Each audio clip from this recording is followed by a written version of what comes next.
একটা ছোট্ট গ্রাম, যেখানে সবাই সবাইকে চেনে, যেখানে বছরের পর বছর হিন্দু আর মুসলিম পরিবার একসাথে থেকেছে। কোনো বড় দাঙ্গা নেই, কোনো বড় শত্রুতা নেই, সবকিছু যেন ছিল একদম স্বাভাবিক। কিন্তু 2026 সালের জানুয়ারির একটি সকালে এই শান্ত গ্রামের বুকের নিচে লুকিয়েছিল এমন এক ভয়ঙ্কর সত্য, যা শুধু দুটো প্রাণী কেড়ে নেয়নি, ছিন্ন ভিন্ন করে দিয়েছে একটা গ্রামের বিবেককেও। একজন 19 বছরের মেয়ে, একজন 27 বছরের যুবক, দুজন মানুষ যারা শুধু একে অপরকে ভালোবেসেছিল। কিন্তু ভালোবাসার শাস্তি কি সত্যিই মৃত্যু হতে পারে? আজকের কাহিনী একটা প্রেম, একটা পরিবার, একটা গোপন রাত, আর সেই রাতের পর দুটো লাশ মাটির নিচে চাপা পড়ে থাকার গল্প। উত্তরপ্রদেশের মোরাদাবাদ জেলার একটি ছোট্ট গ্রাম, উমরি, দিল্লি থেকে প্রায় 182 কিলোমিটার দূরে। ছোট্ট, সাধারণ, শান্ত একটি গ্রাম। প্রায় 400 পরিবার সেখানে বাস করে। হিন্দু মুসলিম দুই সম্প্রদায়ের মানুষ বহু বছর ধরে পাশাপাশি থেকেছে। গ্রামের মানুষজনের কথায় এখানে কখনো কোনো বড় সাম্প্রদায়িক উত্তেজনা দেখা যায়নি।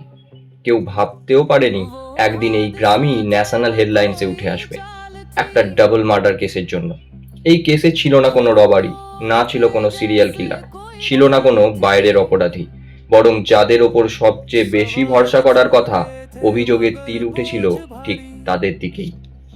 এই কাহিনীর দুই কেন্দ্রীয় চরিত্র, কাজল, বয়স মাত্র 19, আর মোহাম্মদ আরমান, বয়স 27, একজন হিন্দু মেয়ে, অন্যজন মুসলিম যুবক। ওরা ছিল একই গ্রামের বাসিন্দা। দুজনের বাড়ির দূরত্ব প্রায় 200 মিটার। একই গ্রাম, একই রাস্তা, একই আকাশের নিচে বড় হওয়া। গ্রামের লোকজনের মতে দুজনেই ছিল একটু চুপচাপ স্বভাবের, বেশি বন্ধু বান্ধব ছিল না। কাজল স্থানীয় একটি প্রাইভেট স্কুলে পড়াতো। অন্যদিকে আরমান কয়েক মাস আগেই সৌদি আরব থেকে ফিরে এসেছিল। 4 বছর সেখানে একটা ফুড আউটলেটে কাজ করেছিল সে। কিন্তু খুব বেশি আয় হচ্ছিল না বলে গ্রামে ফিরে স্থানীয় স্টোন ক্রাশিং কন্ট্রাক্টরের সাথে কাজ শুরু করে। তাদের সম্পর্কটা ঠিক কিভাবে শুরু হয়েছিল সেটা কেউ নিশ্চিত করে বলতে পারেনি, কিন্তু পুলিশ বলছে দুজনের মধ্যে যথেষ্ট ঘনিষ্ঠতা ছিল। আর সেখানেই গল্পটা বদলে যায়, কারণ এই সম্পর্কটা শুধু দুটো মানুষের সম্পর্ক ছিল না, এটা ছিল সমাজ বনাম পছন্দের মানুষ, পরিবার বনাম স্বাধীনতা, আর সবচেয়ে ভয়ঙ্কর ভাবে সম্মান বনাম জীবন। 18 জানুয়ারির রাত। আরমান রাতের খাবার খেয়ে বাড়ি থেকে বেরিয়ে গেছিল। জানিয়েছিল সে ওষুধ কিনে ফিরবে। এটা ছিল একদম সাধারণ একটি কথা, কোনো আতঙ্কের কারণও ছিল না। কেউ ভাবেনি এটাই হবে তার জীবিত অবস্থায় শেষবার দেখা। অন্যদিকে সেই রাতেই পুলিশের দাবি অনুযায়ী আরমান যায় কাজলের বাড়িতে।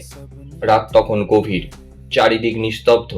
একটা গ্রাম যখন ঘুমিয়ে পড়ে, তখন অনেক গোপন সত্য নীরবে ঘটে যায়। আর অভিযোগ অনুযায়ী সেই রাতেই কাজলের ভাইরা তাদের একসাথে দেখে ফেলে। ভাবো একবার, একটা গোপন সম্পর্ক, একটা বন্ধ ঘর, মধ্যরাতের নিস্তব্ধতা, আর হঠাৎ পরিবারের চোখে পড়ে যাওয়া। এরপর কি হয়েছিল সেই ঘরের ভিতরে? সেই কয়েক মিনিট ঠিক কি কথা হয়েছিল? কাজল কি কেঁদে বলেছিল ওকে ছেড়ে দাও? আরমান কি পালাতে চেয়েছিল? ওরা কি শেষবার একে অপরের দিকে তাকিয়েও ছিল?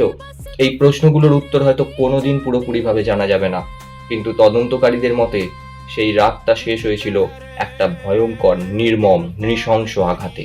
কাজলের 3 ভাই, রাজারাম, সতীশ এবং রিঙ্কু সাইনি, একটি কোদাল দিয়ে কাজল এবং আরমান দুজনকেই পিটিয়ে হত্যা করে।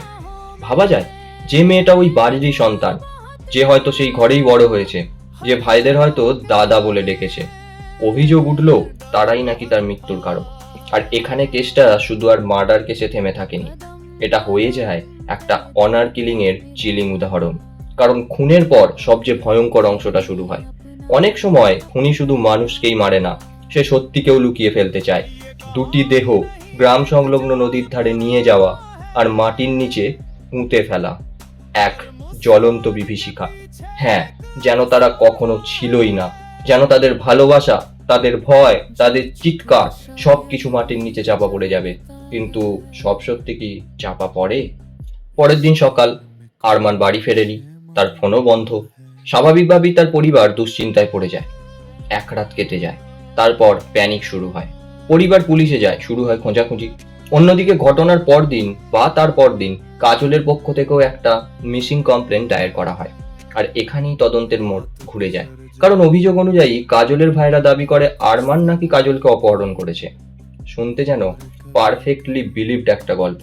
একটা মুসলিম যুবক, একটা হিন্দু মেয়ে, গ্রামাঞ্চল, একটা এলোপেমেন্ট থিওরি। বাইরে থেকে দেখলে অনেকে হয়তো এই গল্পটাই বিশ্বাস করত, কিন্তু পুলিশ যখন দুপক্ষের বয়ান ক্রস চেক করতে শুরু করে তখন ধীরে ধীরে ফাটল ধরতে থাকে সেই গল্পে। কারণ মিথ্যে যতই স্মার্ট হোক, কোথাও না কোথাও সেটা ভেঙে পড়বেই। প্রশ্নের পর প্রশ্ন, বারবার জেরা, ঘটনার টাইম লাইন মিলিয়ে দেখা, কে কোথায় ছিল, কে কি বলছে, কেন বয়ান বদলাচ্ছে। আর তারপর তদন্তকারীরা পৌঁছে যায় একটা নির্দিষ্ট জায়গায়, গ্রামের বাইরে নদীর ধার। মাটি খোঁড়া হয়, আর সেই মাটির নিচ থেকেই বেরিয়ে আসে দুটি দেহ, কাজল আরমান একসাথে। জীবন তাদের এক হতে পারেনি, কিন্তু মৃত্যুর পর তাদের লাশও আলাদা করা যায়নি। ভাবো সেই মুহূর্তটা।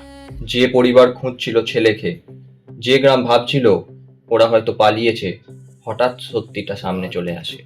ওরা পালায়নি, ওদের পালাতে দেওয়া হয়নি। পরে কাজলের বাবা জানান, ঘটনার রাতে তিনি এবং তার স্ত্রী বাড়িতে ছিলেন না। তারা নাকি গ্রামের বাইরে কোনো এক শেডে রাত কাটিয়েছিলেন পশু পাহারা দেওয়ার জন্য। তার কথা অনুযায়ী সকালে বাড়ি ফিরে কাজলকে দেখতে পায়নি, আর পরে লাশ উদ্ধারের পর তিনি নাকি সব জানতে পেরেছেন। অন্যদিকে আরমানের পরিবারও আবার বলছে তারা তার সম্পর্কের কথা জানতো না। আরমানের ভাইয়ের কথায় সে কিছু বলেনি। পরে বন্ধুদের কাছ থেকে জানতে পারে যে প্রায় 2 মাস ধরে তাদের সম্পর্ক ছিল। কিন্তু এখানে একটা প্রশ্ন থেকেই যায়, এই সম্পর্কটা কি সত্যি দুজনের গোপন সম্পর্ক ছিল, নাকি পরিবারের কেউ আগে থেকেই কিছু আঁচ করেছিল, নাকি গ্রামের কেউ জানতো মুখ খোলেনি? কারণ অনেক সময় অপরাধের আগে পুরো সমাজ চুপ থাকে, আর অপরাধের পর বলে আমি কিছুই জানতাম না। পুলিশ এই ঘটনাটিকে একটা অনার কিলিং হিসেবে দেখছে। অনার মানে সম্মান, কিন্তু কি অদ্ভুত তাই না? এই তথাকথিত সম্মান রক্ষা করতে গিয়ে সবচেয়ে বড় অসম্মানটা করা হয়ে গেল যে একটা মানুষ তার বেঁচে থাকার অধিকার কেড়ে নিল। ভারতে ইন্টারফেথ ইন্টারকাস্ট সম্পর্ক আজও অনেক জায়গায় সহজভাবে মেনে নেওয়া হয় না। কোর্ট বহুবার বলেছে প্রাপ্তবয়স্ক দুজন মানুষ নিজেদের পছন্দ মতো সঙ্গী বেছে নেওয়ার অধিকার রাখে, তবুও বাস্তবতা অনেক সময় আইনের চেয়ে নিষ্ঠুর। কাজল আর আরমানের গল্প শুধু একটা প্রেমের গল্প ছিল না, এটা একটা মিরর। এখানে আমরা দেখি সমাজ আজও কতটা ভয় পায়। একজন মেয়ে নিজের সিদ্ধান্ত নিতে পারে না, একটা পরিবারের বাইরে ভালোবাসাকে সে অ্যাকসেপ্ট করতে পারে না, আর ধর্মের সীমানা ভেঙে দেয় সম্পর্ককেও। সবচেয়ে ভয়ঙ্কর বিষয়টা হলো এই ধরনের কেসে খুনি আর সময়, কে কাকে খুন করেছে বা কে রাগের মাথায় কাকে খুন করছে সেটা নয়, মাঝে দাঁড়িয়ে থাকে ধর্ম, পরিবার, সমাজ। বরং ঠিক কাজ করেছি এই বিশ্বাস নিয়ে কোনো সম্পর্ক শুরু হলেও সম্পর্কের শেষ পরিণতি কিন্তু এই রকম মৃত্যু বা না মেনে নেওয়া বা একটা ছেলে মেয়ের সম্পর্কের বিচ্ছেদ পর্যন্ত করায়। আর ঠিক সেই কারণেই এই ধরনের অপরাধ এতটা চিলিং। উমরি গ্রামে আজও নাকি এক অদ্ভুত নীরবতা আছে। মানুষ স্বাভাবিক জীবনে ফিরছে, কিন্তু কিছু ঘটনা পুরোপুরি পেরিয়ে যাওয়া সম্ভব নয়। কাজল আর আরমান, ওরা হয়তো শুধু একসাথে থাকতে চেয়েছিল, কিন্তু শেষ পর্যন্ত ওদের জায়গা কোথায় হলো? একটা নদীর ধারে, মাটির নিচে। প্রশ্নটা আজও রয়ে যায়, ভালোবাসা কি এখনো সমাজের অপরাধ, নাকি অপরাধটা আসলে ভালোবাসাকে মেরে ফেলার মানসিকতা, ধর্ম, সমাজ? তোমার কি মনে হয়, এই ঘটনা কি শুধুই মার্ডার কেস, নাকি এটা সমাজের ব্যর্থতার প্রমাণ? কমেন্টে জান। আর তুমি যদি আরো এই ধরনের real Bengali true crime story telling চাও, তাহলে চ্যানেলটাকে সাবস্ক্রাইব করো। কারণ কিছু গল্প শুধু শোনা যায় না, গায়ে কাঁটা দিয়ে যায়।